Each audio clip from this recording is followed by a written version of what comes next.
Let's go. All right, Ben.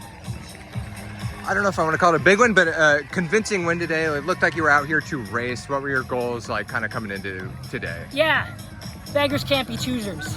And I say that because I would have loved for it to be 10 seconds faster, but when you sit in 8th place the whole race, you can't complain about what the pace is going at. So, you know, after, there's Craig.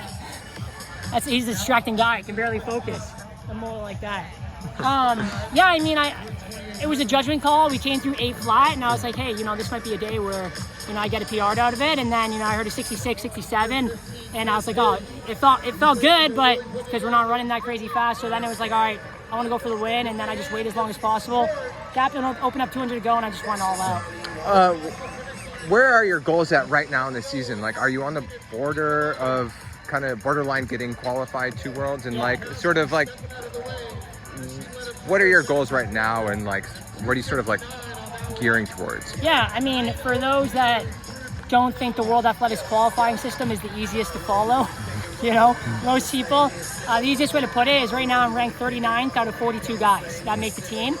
The last 2 weeks, things go crazy, right? Some desperate races. You saw what happened in Belgium 10 days ago. So right now I'm in, but a whole bunch of national championships are coming up, and, you know, who knows if I'm going to get jumped. So this should help, a win, and then I'm racing Canadian champs in 4 days.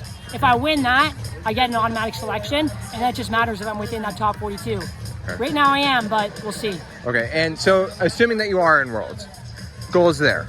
Well, I mean, basically, like, the beautiful mistake I've made is I thought early on I was sitting comfortable enough that I was going to Worlds. So I just went all in on training for Worlds. So like, I'm in great form, I'm ready to race, and like, I wanted to show up at World Championships in my best form. Now it's just a matter of like if I'm there or not. So if I'm there, I think I'm gonna be ready.